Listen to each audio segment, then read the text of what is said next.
Got the 74 shirt on today? Yeah, you nailed it. Every once in a while, you know. I wouldn't have asked you if I hadn't seen you already in your makeup and everything, and I saw you. Thank you. I probably would have done it anyway because I don't care. Yeah. But I appreciate All right. you. She's like, I didn't want to do an interview, but you stumbled across wrong neighborhood, motherfucker. Yeah, right. And I'm used to that. I love Chicago. Yeah. Always in the wrong neighborhood. I used to visit Chicago all the time because I lived in Illinois for a while, but I would go to Chicago, and it felt like you could walk just far enough in the right direction, and it would just turn, like everything would change. Mm-hmm. It's very it's very weird. It's pockets. It's very strange. We're like, oh, I'm in a really nice, rich, expensive neighborhood that I want to come here for Halloween because they have the rich people candy. But then if I go across that street, now I'm like, I don't want to go here at all on Halloween because I'm probably gonna get shot. So yeah, and it's like that all over. Were you always lived in Chicago? Yeah, born and raised. Okay. And so I never even thought about that till right now. This is really stupid, but I never thought about trick-or-treating in a city like Chicago. Mm-hmm. Like, I don't know. I grew up in like a really small town, so it was like the only people you ever trick-or-treated with were people you already knew, really. Yeah. It's like, it sucks because it's not as good now as it used to be. Like, I remember when I was a kid, and I was like, oh yeah, like everybody was dressed up, and we're going house to house and all that stuff. Now it's like maybe 2 houses on the block are decorated. Oh, like, wow. This is so depressing. Okay. But it's like different areas, right? Like it's not. I mean, were you like actually in Chicago, or I know there's like all these like suburbs. and So yeah, so kind of it's really weird how it works because people think like when they think Chicago, they think skyscrapers, and it's like no, that's not how it is. It's like okay, here's the downtown, which is by the lake, and then there's like surrounding the cities kind of hood, and then outside of that it's like kind of wealthy, and then if you go a little bit more, that's more so where like cops, firemen, and like just working class will say live, and that's kind of where like I guess I lived, and then after that is suburbs. Okay. So it's like very layered, and it's all strange. It's a small world, believe it or not, because there's like a north side, obviously northwest, south, east, whatever, but yeah, it's just weird. I meant to tell you before too at 70 when we were at 74 that your gear now is money. Thank I you. love that stuff. Thank you. It looks good. I don't know, like I mean, obviously I know why that's inspired, but or what inspires that. But Yeah. is so since you're from Chicago, is like CM Punk like have to be your favorite wrestler? Is that like the? I know everyone thinks that. Oh, did we start already? Or are we just talking? I think we're started. Oh shit. Yeah. Oh, okay, cool. I love it. My bad. I love it. No, that's awesome.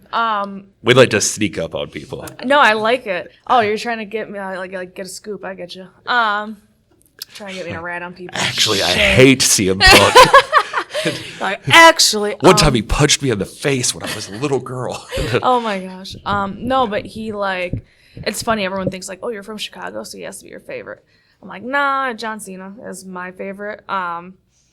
But John Cena, well, Lita and John Cena. But yeah, Punk's definitely like a favorite because I'm like, again, promos, man. Like he's top of the line when it comes to promos, and he knows how to capture an audience and bring you in and stuff like that. So I wouldn't say favorite as in like, oh yeah, like I'm gonna go get tattooed something of CM Punk on me. I mean, I don't think I'd do that in general. But I was going to say, so are you saying you have a John Cena tattoo? Yeah, right. Totally. Yeah. No, I would probably get like some kind of like maybe I don't know. Maybe not now because I'm actually in the business.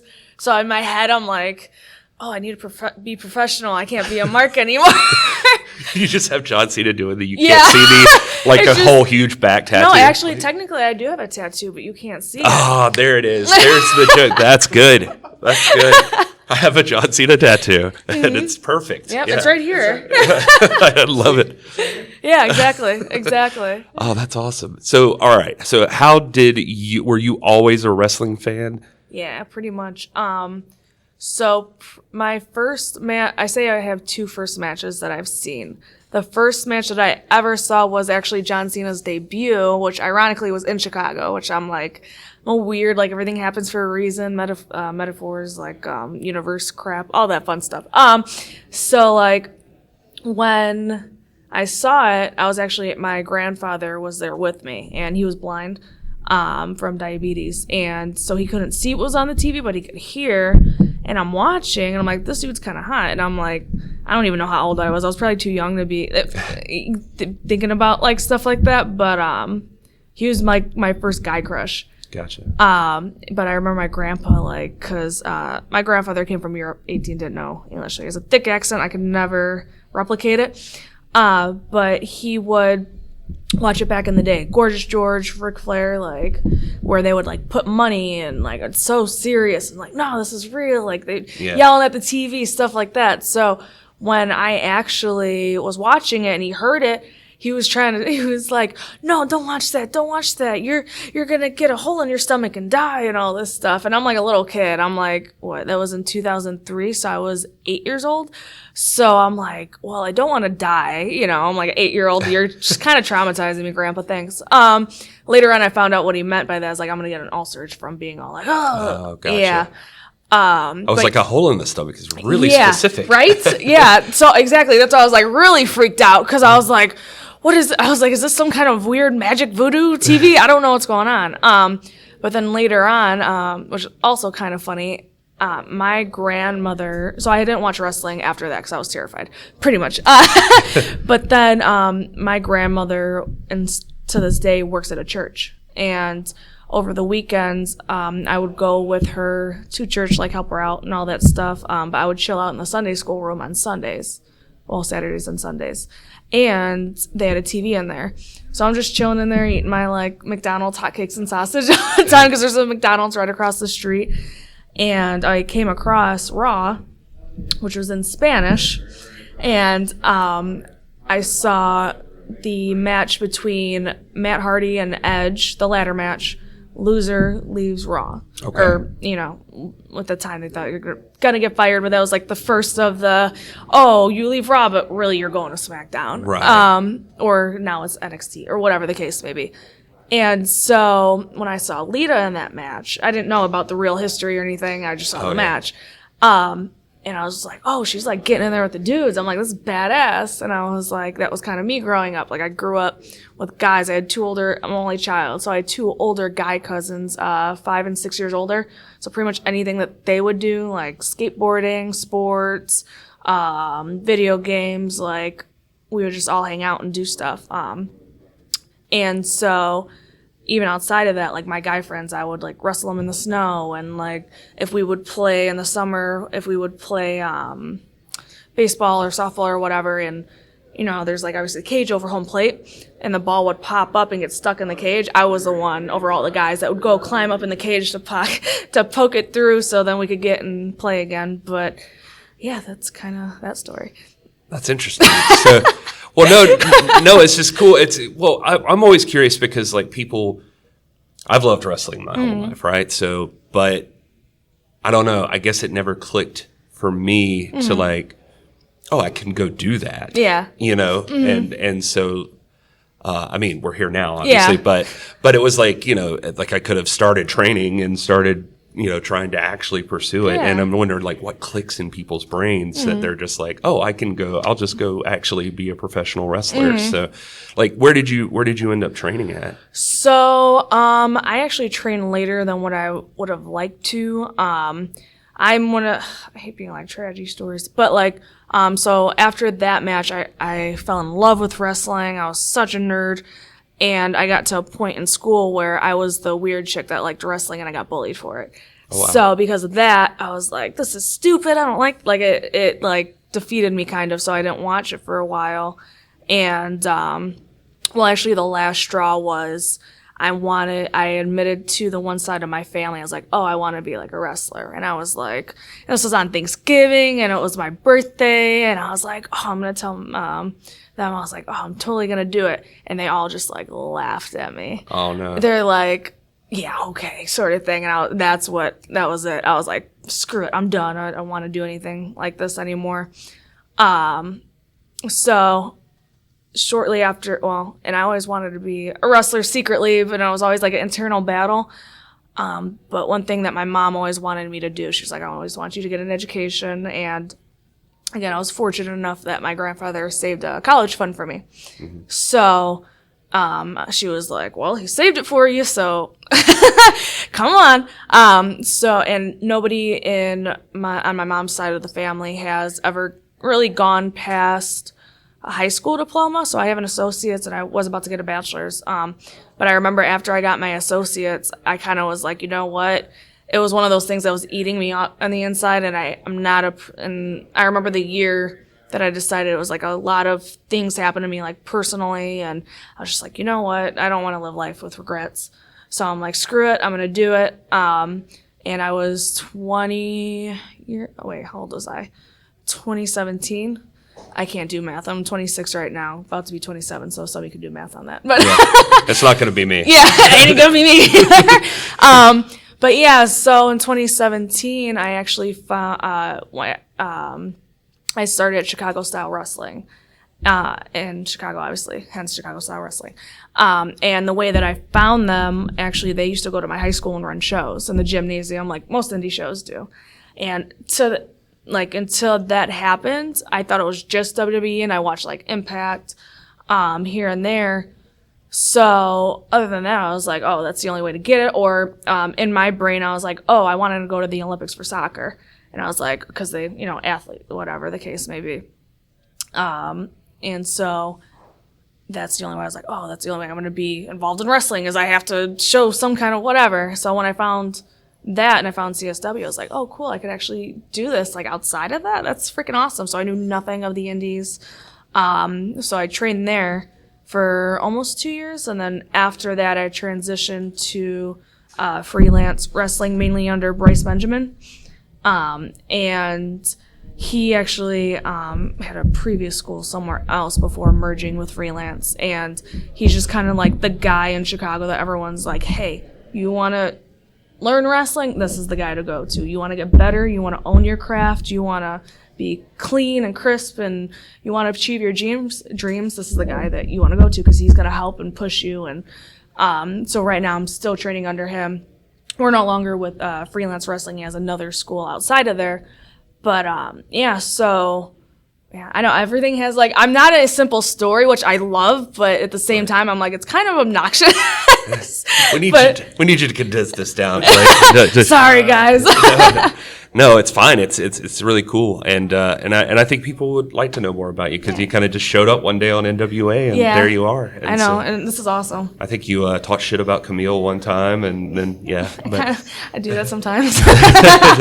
But so I'm also curious. Like I always see you talking to like Marche and stuff like that. It's like, do like Chicago wrestlers just all have like this tight knit group or something? Yes and no. Like I think everybody's like that. It's like somebody from your area. Yeah. It's like family. It's like, oh, it's familiar. But yeah, no. At the same time, I feel like, especially the people that I know and I kind of stick to, we always try to push and better ourselves. So Marche is someone that I always go to for advice. We'll say Scion is another one. Yeah. That is somebody else that I go to for advice. And yeah, it's just, I don't know. It's, I guess yes in a way, but yeah, I don't know. I think how it is certain people that are like, hey, I want you to be the best version of yourself. And those are the people that you kind of stick with. I always see that with you too, like on your social medias and stuff like that. Like you're always like in the gym and doing stuff. I try. Well, no, you seem like you're doing a good job. Or has that been a hard, like, were you always like a gym person, or was it? I've always been a freak. So when I was young, going back to, because I've always been a tomboy in grammar school, I don't know why, but I've always been a competitor. And I used to compete with the guys as far as like we would have like arm wrestling contests for some reason in the middle of school, which I was like, thanks teachers for paying attention, right? Right. So I would like, no joke, I would do push-ups before I would go to bed. During the day I would do push-ups where my feet were elevated on the couch. Oh yeah. And mind you, I'm like in 6th, 7th grade. Wow. So my goal was to do like 100 of those. And then before I would go to sleep, I would make sure I do 100 push-ups, 100 sit-ups, 100 squats, 100 crunches. Yeah, like I said, I've always been like a freak. Ever since I was born, my mom's like, I need to get you into sports. You got too much energy. Oh, that's nuts. So, yeah. All right. Always been a nut. I like athletics. I like the challenge, like anything. Everyone finds a challenge in something. For me, it's athletics. So would you, or like Scion and Marche, like how'd you end up in the NWA? Like, what was your connection in there? Scion is also kind of one of my trainers. Later on, I met him through freelance and Bryce. And so, yeah, he's somebody that I actually was a fill-in. And for the pay-per-view in December, I believe it was. I forget the name. Was it Knox? I don't want to say the wrong thing. But Lady Frost, she got sick. And I don't know if he threw my name or somebody else. I don't know how it came about. But it was just kind of like, hey, there's this chick, Missa Kate. She's free. And I was like, yeah, I am. So that's kind of how I ended up here. And I guess I made some kind of impression because I'm still here. Yeah, well, you're such a sweetheart too, Oh, because thank like I remember the first time I saw you. Like I actually, because you're on your social game, like I knew who you were, and I'm not, and I'm trying to figure out how to say this so it doesn't sound like an insult or a slight to anybody else. But like, well, I just mean like, you know, it's not easy to be an indie wrestler and be like world renowned or anything, you know. And I don't presume that I just know everybody, but it was neat that I was like, oh, I know her. Aww. And I was like, you know, like, Thank you. I've seen your stuff before. Aww. And and then I told you, I was like, I have a fan. And I you know. gave me a big hug. I know. I was like, I have a fan. I was like, this is awesome. So, no, that was so sweet. And that day, too, for you to do that, I was like, that made my day, just so you know. Oh, sweet. All right. Well, good. I just, it was neat. I was like, this is, I would have said you if anybody had asked me. Nobody does. But Yeah. I was like, she's doing a really good job. So, and here you are. Yeah. You're like working your way. And this is like, I don't know, is this like your third season or fourth? Like I'm not sure. The first time I was here was in December. And then I came back in, was it February, March-ish? Probably. I shouldn't have asked that question because I have no concept I don't either. of time. Same, dude. Like, for the longest time, I think it was like the first day of this trip, or first or second day, and I'm like, yeah, and tomorrow when I go home, like Thursday, they're like, Melissa, it's Monday. I was like, what do you mean? It's only Monday. So, yeah, you're not the only one.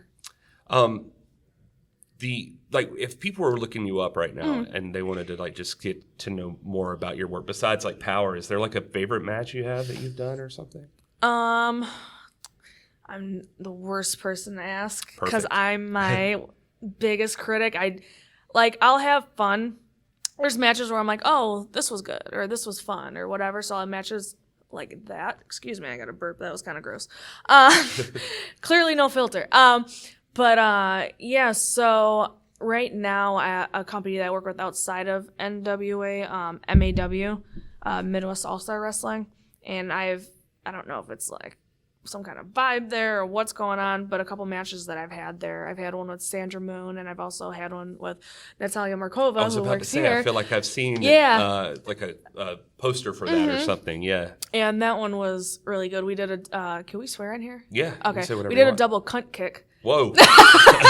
Hard to see. I was going to say, that's not what I was expecting. Yeah, that's not at all what I was expecting when you asked that question. But thank you. I like keeping you on your toes. It's like she wants to say shit or something. Nah, man, go hard or go home. What's the saying now? Oh, I just keep them guessing or some weird crap like that. Oh, I was about this is about the C word. So but anyway, I feel like I'm like embarrassed to even say it around you. Why? I don't know. So it's so weird. I don't. Well, it's funny because my mom's the same way. Like, I'll say it, and she's like, and I'm like, what do you mean? It's a freaking word. It's in the, I don't know. Right. Maybe I'm weird, and I just think about stuff differently, where I'm like, no, it's a word. Like, I think it's just, like, who it's coming from, because, like, when we were talking right at first, and I was like, you're such a dick, or something like that, I could have gone with you're such a bitch, but it feels, like, harsher if I say you're a bitch. No, just kidding. No, I get what you mean. No, I don't know. I don't get it takes a lot to offend me and push my buttons. Well, good, because you asked if we could curse, and now we've done it like 15 times. Fuck yeah. so now we really opened the floodgates on there this we one. go. Yeah. All right, so let me say some names of people on the NWA roster, and I want to get your opinion. But you walked in and you into the NWA, and you did put out a challenge to Camille. So, like, what do you think about Camille? I think that she is an awesome locker room leader. I think that she's been an amazing champion for NWA. And just, like, in general, she's been in every match, clearly, like, the past few pay-per-views, she just keeps, like, I'm just like, oh, my God, you're so freaking good. So I definitely would like to, I mean, I'm sure everybody does, right? That's why we're here. We want to challenge. We want to be, but I think her and I could have some fun. What about Natalia Markova, since you've been in the ring with her? Oh, yeah. I think just from her and I have a chemistry just from the one match that her and I had. So, and she's Russian, and again, I got that European background in me. So, it's every person I promise you that you're going to name right now, every lady in that locker room, we want NWA women, well, women's wrestling in general, to be like, hey, we're here. You're going to watch us. I think the women's roster in NWA is pretty damn impressive. Mm-hmm. Like it's, I think all of you guys are awesome. And I was going to say, I mean, you can pick any two women in the locker room, and that would be a stellar match. You know what I mean? Mm-hmm. So, and even like after when we have matches and whatnot, like it's awesome sisterhood where I'm like there's a couple vets back there that have even said like I've never been in such a like cohesive women's locker room, because again there's cattiness, and again we're females, we know how emotions run, right? Especially if it's around that time of the month and everyone's on the same cycle, it gets a little interesting. But so yeah, it's just like it's really cool to, after you have your match and getting the feedback, and it's like you know that it's not I can't think of the correct term, but it's when somebody's giving you advice, it's constructive criticism. It's not people trying to tear you down or be like, or you know what I mean, stuff like that. Yeah. And everyone tries to make everybody better. Because again, we want women's wrestling right now, and I think everybody could agree for the first time in the longest time, is like a highlight in sports entertainment and wrestling. So, yeah, I mean, why not try to see how far we can go with that? Why not see, why not make everybody the best that they can be and be like, hey, now let's see what we could do. Yeah. I was watching, I don't even know if I'm supposed to say this, but I'll say it. I was in the back at the end of, I think, it was Camilla and Allison Kay. Mm-hmm. And Pat Kenny came up to both of them, and he was like, I need you both to know I'm embarrassed. And they were like, really? He's like, I'm embarrassed for guys. Because he was like, the women here continuously kick their ass. Mm-hmm. And he's like, you guys are making them have to step up. They're going to have to step up. Yep. And it's like, how many places or how many times have you heard that, hey, the women are putting out, that maybe not say that term. Wrong term, wrong, ex-nay. The women NWA offers a lot. Oh my God. But no, like the women here, like, yeah, like how you said, now I can't think of another way to say it other than that. But anyway, yeah, so it's like, what other, no, I'm like, I totally psyched myself out. But either way, but how many other companies do you hear where it's like, oh, guys, you guys need to step up because the girls are like way ahead of you in this race right now? Which, no offense, but not my fault. Yeah, it's true. Well, and I don't think that is any small part due to the fact that we've got Jazz and Medusa as part of the production teams and the locker room. What's it been like working with both of them?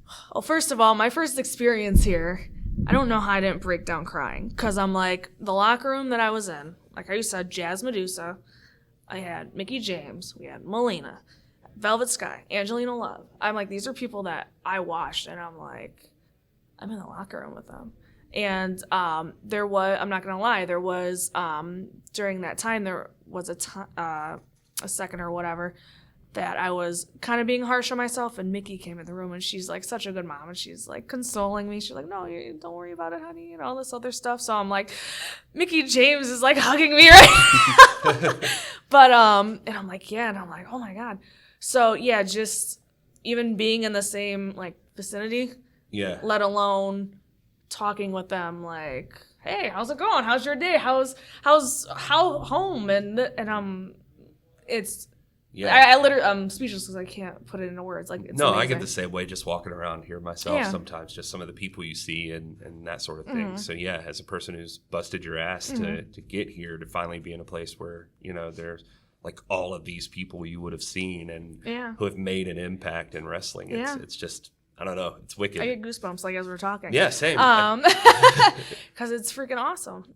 Yeah, and for you, like I can't even imagine, like it's got to be a little intimidating, to be in the ring, with them watching you doing it. Not that I'm trying to like freak you out now, but no pressure. It's not like I have a match to do later or anything. But no, 100%. Like it's intimidating, but it's definitely like a little voice in your head. It's like, all right, because like Jazz is an agent here, Medusa is an agent here. I haven't had Medusa as an agent yet, but mainly Jazz. So there's like that little voice where it's like, hey, Jazz is watching. Do something good here. So I think it's probably the best thing to do because now it, again, makes you want to elevate yourself and push yourself that much harder. Yeah. So it's a good thing. Do you get a lot of feedback from the guys as well? Like, I mean, like, like Dr. Tom's here and, and. So I got my first compliment from Dr. Tom yesterday. Oh, really? And I was like, thank you. And it was, I'm not going to say for obvious reasons, but the match that I had, he came up to me and he was just asking me stuff and he was giving me compliments and I was like, wow, this is coming from you? I was like, shit, like, thank you. I'm like, okay, so that means I'm kind of doing something right. So it's like I try to take those little moments because again, when you're just going, oh, I snapped. I don't always get to snap. Sometimes it's just like this. But when you're like just constantly going, you have those moments of like everyone has self-doubt or like, oh my God, you get in your head. Like I said, you're your own worst critic.